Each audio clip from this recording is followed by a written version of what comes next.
머니쇼입니다. 주식시장은 언제나 투자 기회가 있는 곳입니다.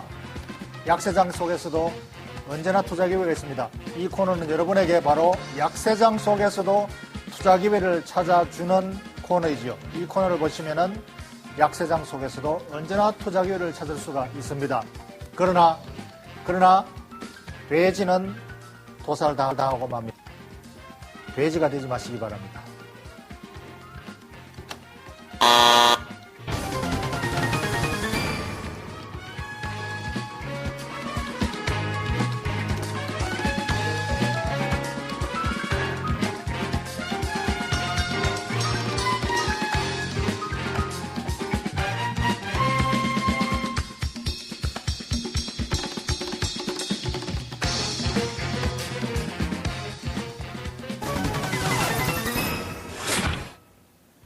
미국의 더블딥 우려로 어제 크게 출렁였던 우리 증시, 오늘도 하락세를 이어가고 있습니다.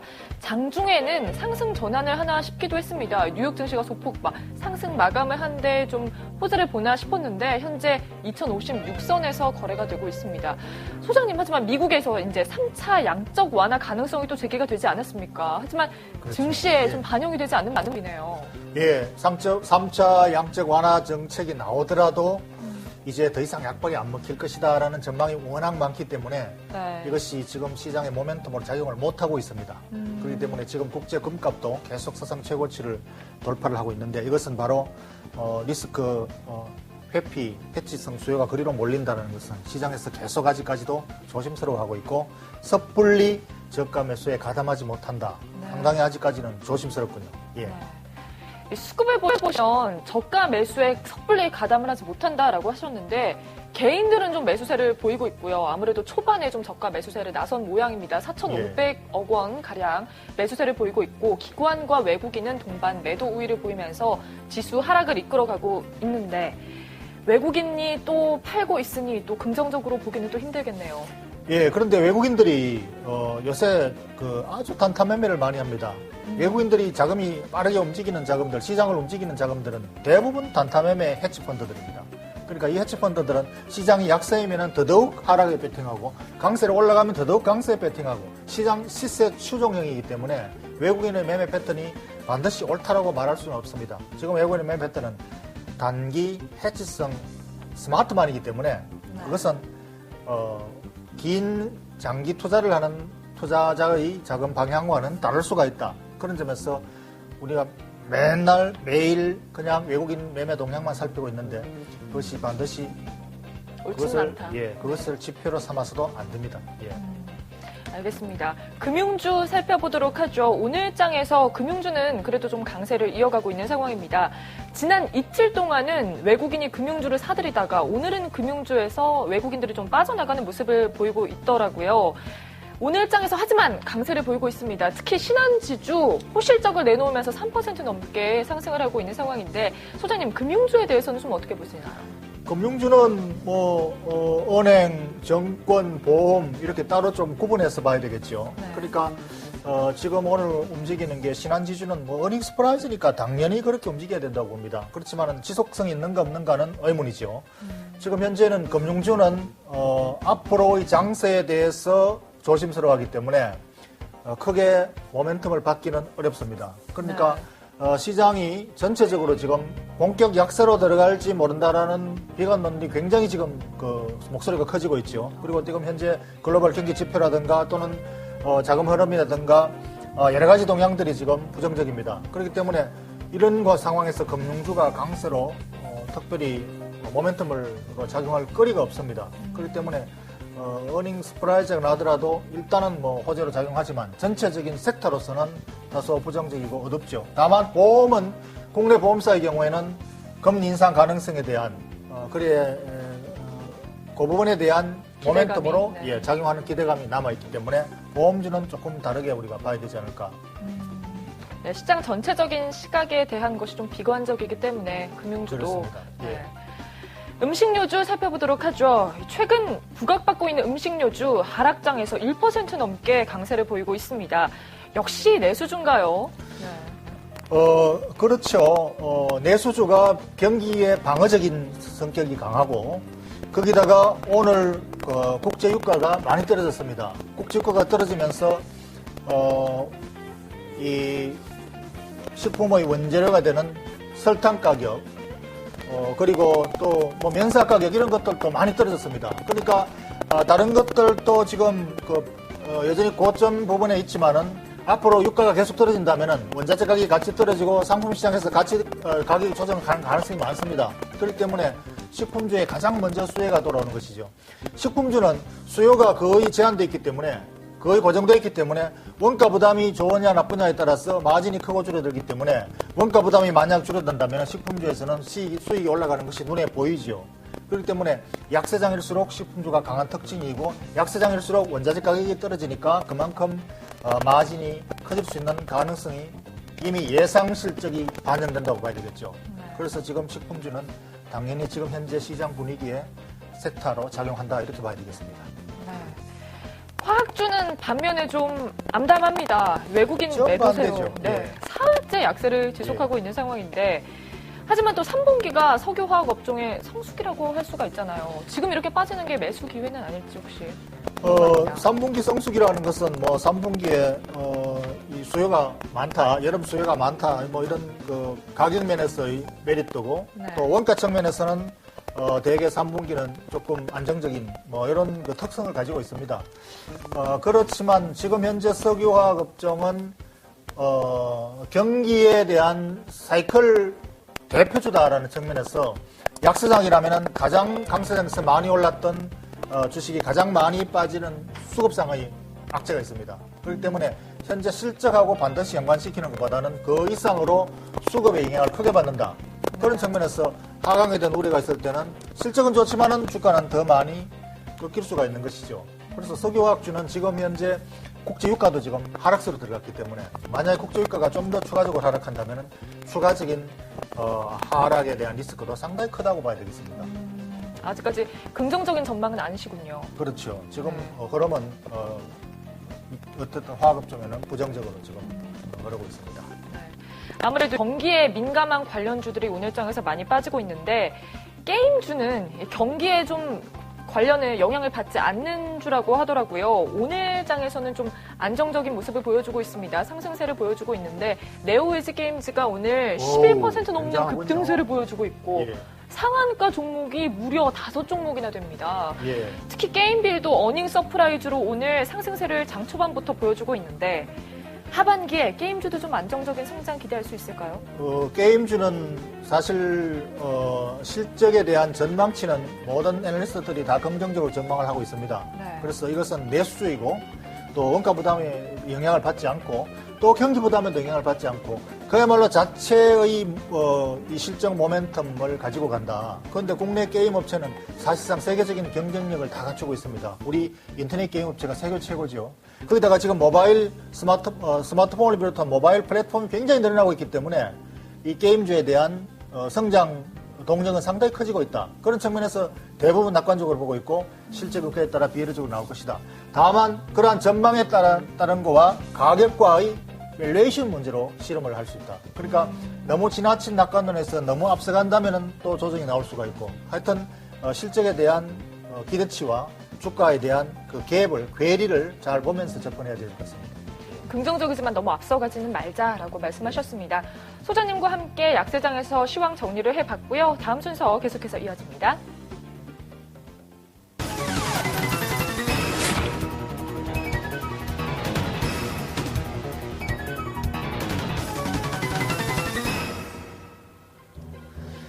미국 증시가 힘겨운 반등을 했습니다만은 우리 시장에서는 별로 안 먹히고 있군요. 반등이 상당히 힘겨웠다라는 것을 알고 있는 것 같습니다. 미국 증시가 무려 150포인트나 폭락했다가 반등을 해서 많이 낙폭을 회복했습니다만은 그러나 힘이 그렇게 강하지 못하다. 그것이 상당한 제한적인 해석을 하고 있습니다. 그래서 미국의 막판에 극적인 반전, 드라마틱한 반등이지만 힘이 약하다는 측면에서 우리 시장에서는 크게 작용하지 못하고 눈치 보기가 심하군요. 그래서 외국인들은 여전히 매도 공세를 늦추지 않고 있습니다. 강세장 전환을 위한 펀더멘털 촉매가 없다. 저가 매수를 도로긴 했지만 힘이 약하다. 펀더멘털 촉매가 강하지 못하기 때문에 저가 매수세가 강하지 못한 것이죠. 그래서 펀더멘털 촉매 유럽을 보니까 국가마다 디폴트 끝없이 이어지고 있고, 미국은 부채 협상이 타결됐지만은 앞으로 재정 지출을 못한다. 재정 지출을 못하면 미국이 소비가 늘어날 수가 없다. 고용이 촉진될 수가 없다. 그렇다면은 세계 경기는 중국이 불을 뗄 수가 없다. 미국이 소비를 해주지 못하는데 중국이 어떻게 불을 떼느냐. 이런 것들이 연쇄적으로 작용해서 모두가 비관적이네. 지표가 모두가 비관적이고 긍정적인 지표가 거의 보이지가 않습니다. 간혹 나오는 어닝스 프라이즈. 이미 어닝스 프라이즈는 큰 물줄기는 지나갔고 나머지 뒤치다거리를 하는 어닝스 프라이즈 시장의 영향가가 별로 없습니다. 그러다 보니까 금값이 그냥 가파르게 올라가고 있군요. 이 금값이 가파르게 올라가는 것은 기본적인 수요가 탄탄히 받치고 있기도 하지만 이러한 시장 우려에 의한 자금이 도피처로서 몰리는 것이죠. 금값이 급등을 하면은 과거 경험상 시장이 붕괴할지도 모른다라는 예고 신호로 받아들였고 또 그 신호가 맞아떨어진 적이 굉장히 많습니다. 그래서 금은 시장에 대한 안테나 역할을 한다. 주식시장에서 어떤 붕괴의 조짐이 온다면 금값은 가파르게 상승한다. 금값이 가파르게 상승하는 걸 보고 주식시장이 팔아치우는 일을 더욱 촉진하게 되는 것이죠. 그래서 지금 시장은 카탈리스트, 촉매제가 없다. 시장에 불을 뗄 촉매제가 없다고 해서 국내 정시 전문가들도 어제까지 낙관적인 전망으로 장밋빛 전망을 온통 하던 투자 전략가들, 리서치센터장들이 오늘은 일제히 비관적인 전망으로 바꿨군요. 하루아침에 세상이 바뀌었습니다. 하루아침에 지구 종말이 오는 것처럼 2000포인트 붕괴한다고 난리를 치고 있군요. 전혀 희망이 없는 것일까요? 전혀.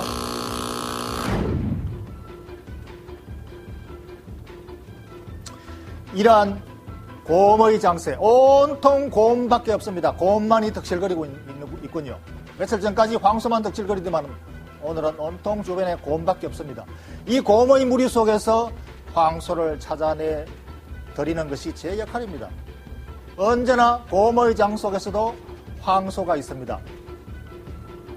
오늘의 황소는 바로 유가입니다. 유가 차트를 한번 보시죠.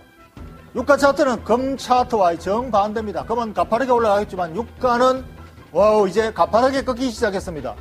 91달러로 떨어졌군요. 만약에 90달러가 이 이동평균선이 하락에 따라 90달러가 깨지고 80달러대로 들어선다면 세계 경기에는 매우 좋은 시그널이 됩니다. 그동안에 세계 경기를 둔화시키고 브레이크를 걸고 앞으로 더 이상 나가지 못한 주범 중의 주범이 바로 국제유가였죠. 국제유가가 모든 성장 동력을 가로막는 장애물이었습니다. 그것이 지금 거친다면은 그야말로 이상의 카탈리스트. 제 발음이 좀 신통찮군요. 카탈리스트. 촉매제. 이상 촉매제가 없습니다. 국제유가. 그래서 국제유가는 바로 기업의 원가 부담을 줄여준다. 인플레이션 주범이 인플레이션 부담을 줄여준다. 그래서 이익을 증가시킨다. 기업 원가 부담을 줄여서 이익을 증가시킨다. 바로 식품주 같은 것들이 대표적인 것이죠. 특히 유가 하락은 그렇게 지금 걱정하고 있는 미국의 소비를 촉진시켜준다. 미국 국민들이 국제 유가 때문에 휘발유값, 기름값, 난방유가 올라가서 가계 부담이 오는 가계 소득에 대한 비중이 거의 40% 육박합니다. 그만큼 미국 국민들은 기름을 많이 쓰죠. 전부 개인주택이기 때문에 온통 난방을 개인 난방 보일러를 뗍니다. 거기서 엄청난 기름이 들어가죠. 그리고 모두 자가용 차를 가지고 일을 보러 다니기 때문에 전 국민이 모두 차를 가지고 다 움직여야 됩니다. 그렇기 때문에 전체 가계 소득에 차지하는 유가의 비용이 엄청나게 큽니다. 그만큼 민감하지요. 그 비용이 줄어든다는 것은 바로 미국 국민에게 세금을 엄청나게 경감해주는 것도 같습니다. 세금을 경감해주면은 그것이 다 어디로 갑니까? 바로 소비 여력이 커진다는 것이죠. 그것이 바로 IT 소비를 촉진시키고 자동차 소비까지도 촉진시킬 수 있다. 자동차 구매까지도 확장할 수가 있습니다. 그것이 바로 국제유가가 가지는 엄청난 위력이죠. 반대로 만약에 오른다면 그만큼 데미지를 입히는 것이 바로 국제유가입니다. 그래서 이러한 국제유가가 바로 기업들의 원가를 부담 줄여들어서 이익도 늘어나게 하지만 가계소득도 늘려주어서 소비를 증가시킵니다. 지금 전 세계가 미국 소비가 줄어들기 때문에 경기가 위축된다, 동력이 약화된다고 하지 않습니까? 미국의 소비가 고용이 줄어들어서 더 이상 늘어날 수가 없다. 베이비부머가 노후 대퇴가 안 해가지고 유동성을 퍼부어도 전부 저금을 해버리고 소비를 안 하기 때문에 소비가 늘어날 여력이 없다. 그런데 국제유가가 떨어진다면 와, 여기서 많이 가계소득이 늘어나는 효과가 있습니다. 그것이 바로 미국의 소비, 미국의 소비가 커질 수 있는 굉장히 좋은 촉진제가 다가오고 있다라고 합니다.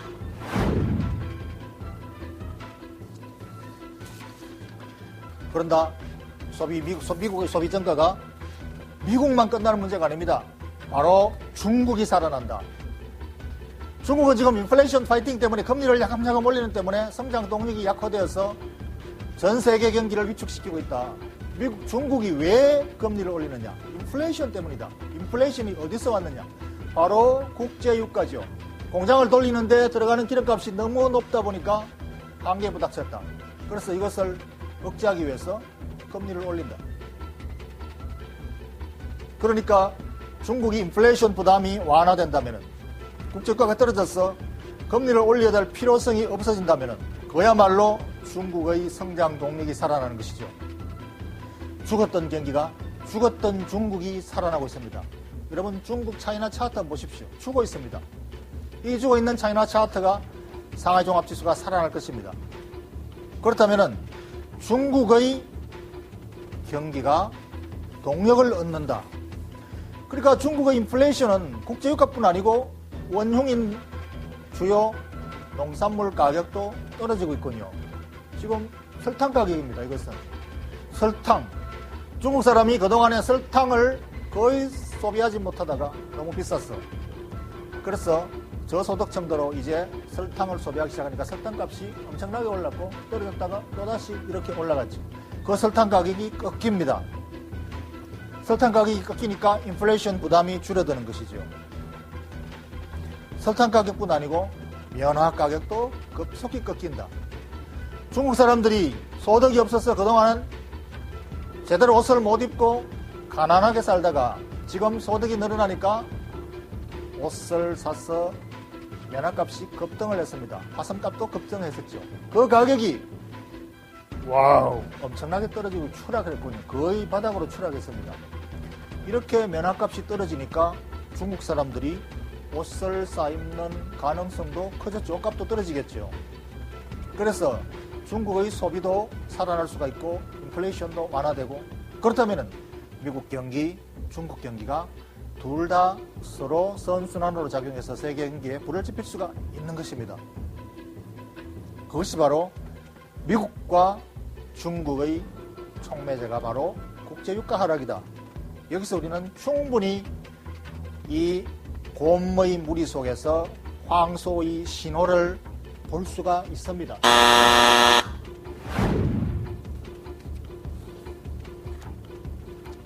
투자 포인트. 이 난무하는 곰의 속에서 함께 곰이 되지 마십시오.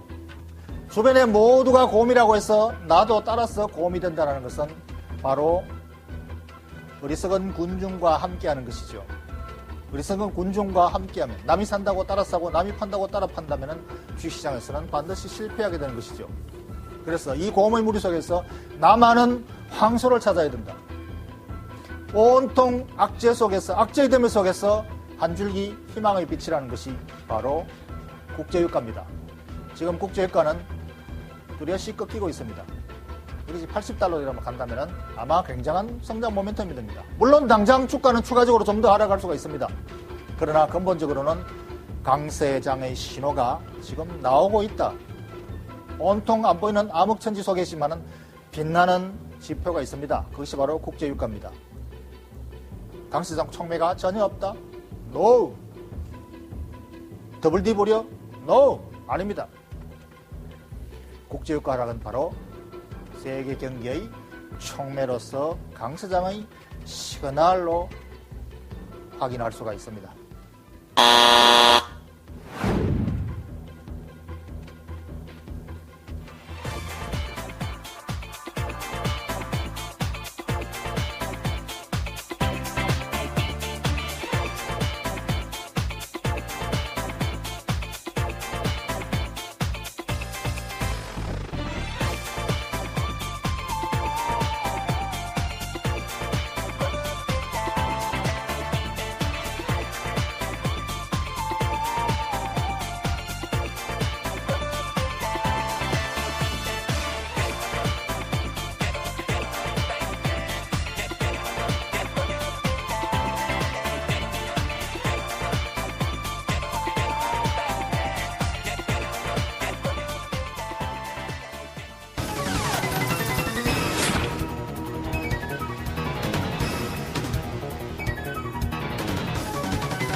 예, 오늘 라이징 스타학은 키움증권 김도겸 팀장과 함께하겠습니다. 안녕하십니까? 네, 어서 오십시오. 예. 오늘 추천 종목이 하나케미칼이군요. 네네, 그렇습니다. 김도겸 팀장님은 항상 가장 어려울 때 그 섹터에 있는 종목을 역발상으로 네네. 추천하시는 것 같습니다. 네. 예, 그리고 오늘 추천 종목 들어가기 전에 지난주 추천 종목에 대해서 간략하게 중간 점검을 좀 해주시죠. 지난주 현대차였습니까? 네. 지난주 실적 발표를 앞두고서 현대차에 대해서 언급을 좀 드렸습니다만 현대차 같은 경우 실적은 예상치를 거의 부합을 하는 그런 모습을 보였습니다. 현재 예상치를 부합했다는 얘기는 뭐냐면 펀더멘탈적인 이상은 크게 발생되지 않았다. 다만 이제 미국 경기 둔화에 대한 우려 이런 것들이 크게 발생하고 있고요. 그리고 이제 오늘 같은 경우는 자동차에 이어서 화학, 정유 쪽에 대한 매도가 진행이 되고 있습니다만 이런 내용들은 뭐냐면은 기존의 외인과 기관들이 차화정 중심에 대한 섹터 비중을 크게 늘어났는데 이런 부분들 시장에 우려가 발생을 하면서 먼저 좀 선제적으로 조정을 좀 보이는 것이 아닌가. 즉 지수랑 연계된 이런 종목들은 일단 현재 시장에서의 직접적인 타격을 볼 수밖에 없다. 이렇게 말씀 좀 드릴 수 있기 때문에 점진적인 바닥 따지는 국면을 예상을 좀 해보고 있습니다. 그렇기 때문에 추가적인 내용들, 추가적인 하락 쪽으로 좀 진행이 되기보다는 일단 어느 정도 선에서 좀 지지 라인을 만들 수 있다. 이렇게 판단하고 있기 때문에 점진적인 반등, 현재 구간에서 홀딩 관점이 유효하다. 이렇게 좀 판단하고 있습니다. 예. 지금 현대차의 주가 약세는 시장 요인이지 개별 요인이 아니다. 네네. 그렇기 때문에 시장이 진정될 때까지 기다리면 다시 본래의 가치를 회복할 것이다. 네네. 그래서 보유 의견을 주셨습니다. 예, 오늘은 한화케미칼입니다. 한화케미칼 이거 화학주 역시 최근에 주가가 약세 국면인데 업황이 꺾이고 있는 건 아닌가요? 네, 일단은 화학 업황에 대해서 여러분들 오늘 시장이 전반적으로요. 자동차에 이어서 화학 업황에 대해서 그간에도 이제 사실 시장을 좀 주도했던 부분들 번갈아 나타났습니다만 조금 오늘 전체적인 시장 전체적인 영향을 좀 받으면서 매도가 좀 이뤄지고 있습니다. 그럼에도 불구하고 앞서도 이제 이 시간 전에 말씀하셨습니다만 하반기 시장을 이끌 수 있는 모멘텀 이런 부분들을 확인한다라고 하면은 중국 관련된 모멘텀을 가져갈 수밖에 없거든요. 그렇다라고 하면은 중국 쪽에서의 수혜를 가장 크게 볼 수 있는 섹터는 어디냐? 화학 쪽이다. 그 중에서도 하나케미칼 같은 경우에는 상대적인 메리트가 상당히 좀 부각이 될 수 있다. 이렇게 좀 보고 있습니다. 그래서 중국 현재 지금 중국 전력난이 계속 좀 심화가 되고 있는데 그 구간에서 PVC 관련된 수요 이런 부분들이 점진적으로 개선이 좀 될 수 있고 중국 쪽의 PVC 업체들은 사실은 석탄을 원료로 해가지고 PVC를 만들고 있거든요. 근데 하나케미칼 같은 경우에는 에틸렌 계열, 즉 석유를 가지고서 만드는 부분들이 있는데 이런 부분들이 오히려 더 지금 상당히 좀 우호적인 이런 측면이 있습니다. 그렇기 때문에 점진적으로 오늘 같은 경우는 최근 이제 며칠 동안 시장 급락에도 불구하고 계속해서 좀 유지를 보였습니다만 오늘 지금 매도가 좀 소폭 나오고 있습니다만 하반기 중국 긴축 완화에 대한 수혜 이런 부분들은 하나케미칼이 상당히 좀 크게 가져갈 수 있다 이렇게 좀 판단하고 있습니다. 예. 지금 하나케미칼이 화학업종 내에서 PVC가 주업이군요. 네, 그렇습니다. 이 PVC는 일반 범용 대부분의 소비재 포장이나 용기로 써서는 네. 플라스틱 재료를 말하는 것이죠. 네, 그렇습니다.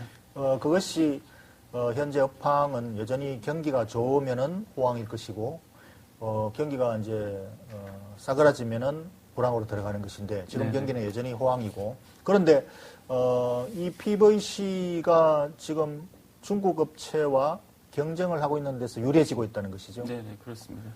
석탄 가격이 너무 올라가니까 네네. 그걸 원료로서는 원료 가격이 너무 올라가니까 마진 측면에서 차라리 유가를 쓰는 것이 석유를 쓰는 것이 더 유리해졌군요. 네, 그렇습니다.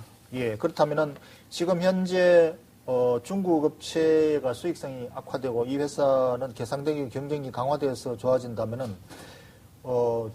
그렇더라도 중국이 지금 계속 긴축 기조인데 네네. 그렇다면은 중국의 긴축이 강화된다면은 중국 경기에 오히려 피해를 입을 수도 있지 않나요? 경기가 네, 그렇습니다. 둔화되면은. 네네. 일단 뭐 중국 관련된 내용들을 말씀 좀 드리게 되면은요. 만약에 지금 현재 구간이요. 만약에 지금 최악의 시나리오로 간다라고 하면은 미국 경기의 둔화 더불어서 중국도 긴축을 계속해서 지금 진행을 시킨다라고 하면은 세계 경기는 말 그대로 뭐 둔화 쪽으로 침체 쪽으로 접어들 가능성도 있습니다. 근데 그럼에도 불구하고 미국 현재 지금 경기 자체, 경제 지표 자체가 나쁘게 나온 이유가 이전에 이제 중국의 긴축도 있을 수 있겠고, 일본의 대지진이라든가 이런 부분에 영향을 좀 받았기 때문에 오히려 그런 우려들은 좀 정점에서 피크를 좀 찍고 있는 게 아닌가 이런 판단을 하고 있습니다. 그래서 점진적인 완화 기조가 좀 예상이 좀 되고요. 중국 같은 경우도 최근에 이제 계속해서 PMI 계속해서 좀 긍정적으로 진행이 좀 되고 있기 때문에 또다시 긴축 쪽으로 접어드는 게 아닌가 이렇게 좀 우려를 가질 수도 있겠습니다만 점진적으로 긴축 추세는 좀 완화될 수 있다. 최근에 이미 지금 상반기 때 긴축에 대한 얘기들, 금리를 여러 차례 올리고 긴축에 대한 정책들 이런 부분들 이미 좀 많이 반영을 좀 시켰기 때문에 하반기 중국 자체도 알고 있습니다. 좀 미국 경기가 둔화가 됐을 경우에는 본인들이 더 이렇게 좀 경기 회복 쪽으로 진행을 시켜야 된다는 걸 알고 있기 때문에 점진적인 완화가 좀 가능하다 이렇게 지금 판단을 좀 하고 있습니다. 예, 그렇군요. 그러면은 이 회사의 업종 내 경쟁력, 다른 회사와 특징적으로 차별화할 수 있는 포인트가 있습니까? 네, 일단은 하나케미칼 같은 경우 PVC 부분도 그렇고요, 가성소다 부분도 그렇고 업종 내에서 상당히 뛰어난 영업이익률을 보여주고 있습니다. 더불어 이제 앞서도 언급을 드렸습니다만 석탄을 기반으로 한 것이 아니라 석유를 기반으로 해서 PVC를 생산하고 있기 때문에 이러한 부분들이 최근에 상당히 좀 반사적인 이익을 좀 보고 있는 부분들이 있고요. 그리고 이제 하반기 또 최근에 이제 태양광 업황에 대한 부진 이런 부분들이 나타나면서 상당히 좀 어려웠습니다만 하반기 점진적인 태양광 쪽도 기대해 볼 수 있는 부분들이 있습니다. 그렇기 때문에 점진적으로 업황적인 내용들 계속해서 가져갈 수 있다. 이렇게 말씀 좀 드리겠습니다. 예. 태양광을 할 수 있는 건 추가적인 이 회사의 동력이었는데 네네. 이 부분에 대해서 태양광도 영역이 여러 가지입니다. 폴리실리콘을 생산하는 회사 네네. 그리고 또 이것을 재료로 해가지고 이 패널을 태양 전지판을 만드는 모듈 하는 회사. 네네. 그리고 또 시스템을 가서 장착하는 회사. 네. 이렇게 분야도 여러 군데 나누는데 이 회사는 폴리실리콘을 생산하는 원천 회사는 아니죠. 네. 모듈을 생산하고 있습니다. 즉 폴리실리콘을 원료로 해가지고 모듈을 생산하고 있는데 이 내용들이 모듈은 중국 자체 내에서 경쟁이 굉장히 심해서 마진이 별로 좋지 않다고 하던데. 네, 우리가 이제 폴리실리콘 관련해서 말씀하셨으니까요. 조금만 더 자세하게 말씀을 드리면 폴리실리콘 밑에 바로 모듈이 있고 이제 우리가 피라미드라고 하죠. 예. 상단 부분부터 쭉 살펴보게 되면 폴리실리콘이 사실은 업황의 제일 끝단에 있습니다. 그렇기 때문에 가장 폴리실리콘 업황 자체가 악화됐다라고 하는 것은 그 이전에 모듈 업체, 장착 업체, 밑에 조립 업체 이런 업체들은 그 전에 이미 안 좋았다는 것이거든요. 그렇죠. 근데 최근에 이제 폴리실리콘 어느 정도 바닥을 좀 찾고 있고 모듈 가격도 지금 경쟁 업체들 죽어야 되는 기업들은 좀 죽어서 나가 떨어지고 있고 그렇다라고 하면은 점진적으로 업황 자체가 좀 개선될 가능성이 높습니다. 그렇기 때문에 이미 지금 그런 부분들이 많이 지금 주가에 많이 반영이 됐기 때문에 하반기 때는 태양광 업황 개선과 더불어서 점진적인 개선이 좀 가능하지 않겠느냐 이렇게 지금 판단을 좀 하고 있습니다. 예, 업계 내에 이러한 잡다한 경쟁 업체들이 다 구조 정리가 많이 되고 있군요. 네네 그렇습니다. 예. 그렇다면은 이 회사의 적정 가치를 어떻게 매겨야 될까요? 네, 일단은 현재 주가 오늘 추가적인 하락이 나타나면서 46,400원 내려가고 있습니다만 매수에 대한 내용, 목표가에 대한 내용도 54,000원까지 말씀 좀 드릴 수가 있겠습니다. 올해 예상되는 EPS가 5,000원을 좀 넘는 5,200원 정도 형성이 되어 있기 때문에 그렇다라고 하면 PER 한 10 정도 적용을 좀 해서 판단한다라고 하면 54,000원 부분까지가 1차적인 목표가가 될 수가 있겠다. 이렇게 말씀 좀 드리겠습니다. 예, 원래 예상 실적 대비 PR 10배를 적정 가치로 매겼군요. 네네, 그렇습니다. 예, 그런데 이 회사 리스크라고 하면은 이 실적에 대한 신뢰성 아니겠습니까? 이 신뢰성에 대한 실적이 굉장히 지속 가능한 가치를 매길 수 있어야 적정 밸류에이션에 대한 신뢰를 줄 수가 있는데 네네. 이 실적이 사실상 화학 경기주들은 굉장히 등락이 심하지 않습니까? 네네, 그렇습니다. 만약에 하강으로 들어간다면은 또 실적이 크게 예상보다 줄어들 수가 있으니까 네.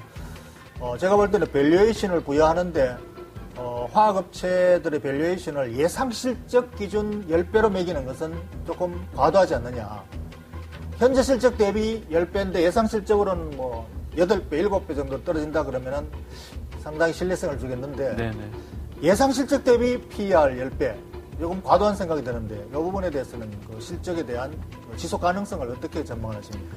정확하게 좀 지적을 해주신 것 같습니다. 왜냐하면 여러분들 화학업종이라고 하는 것은요, 시장이 좋을 때 시장보다 훨씬 좋고요, 시장이 안 좋을 때는 시장보다 훨씬 안 좋습니다. 지금 뭐냐면은 지금 현재 구간, 우리 이제 경기에 대해서 지금 우려를 하고 있는데 경기에 대한 우려가 실질적으로 정말로 그렇게 된다. 앞으로 이제 경기가 좀 침체 쪽으로 접어든다라고 하면은 화학업종은 지금 PER은 아마 상당히 높은 수준의 PER이라고 할 수 있고 향후에 이제 점차적으로 계속해서 낮아질 수밖에 없는 이런 형태로 좀 진행이 될 것입니다. 근데 만약에 지금 현재 경기 상황을 그렇게 나쁘게 보지 않는다라고 하면 지금이 단기적으로 불확실성이 있어서 우려를 하고 있습니다만 향후에도 계속해서 경기가 진행이 될 수 있다라고 하면 현재 구간에서의 PER은 적정화가 될 수 있다. 향후에 더 높은 PER도 가능할 수 있다. 이렇게 좀 판단하고 있습니다. 그렇기 때문에 만약에 진짜로 경기에 대한 우려가 크게 진행이 된다라고 하면은 추세 때 이탈하면 화학업종은 무조건 매도를 해야겠죠. 왜냐하면 화학업종은 경기가 안 좋다라고 하면은 정말로 시장보다 훨씬 안 좋은 경향들이 있기 때문에 현재 아직 그러한 구간까지 진행되지 않았다. 그렇게 우려를 할 정도의 그런 업황은 아직은 아니다. 이렇게 지금 판단을 좀 하고 있습니다. 예, 최종 평가를 해주시죠. 네, 하반기 시장에 대한 모멘텀, 앞서 이제 중국의 경기 둔화가 있습니다만 중국 경기 둔화에 대한 우려를 만회할 수 있는 건 중국 쪽입니다. 그러니까 중국 쪽 관련주, 수혜주들을 찾는다라고 하면 화학업종이 대표적인 수혜주가 될 수 있을 텐데 그 중에서도 하나케미칼 업황적인 부분들이 중국 관련 수혜를 가장 크게 가져갈 수 있다. 이렇게 말씀 좀 드리면서 하나케미칼에 대한 매수 관점 말씀 좀 드려보도록 하겠습니다. 예, 알겠습니다. 하나케미칼 오늘의 종목이었습니다. 키움증권 김도겸 팀장과 함께했습니다. 오늘 출연 감사합니다. 네.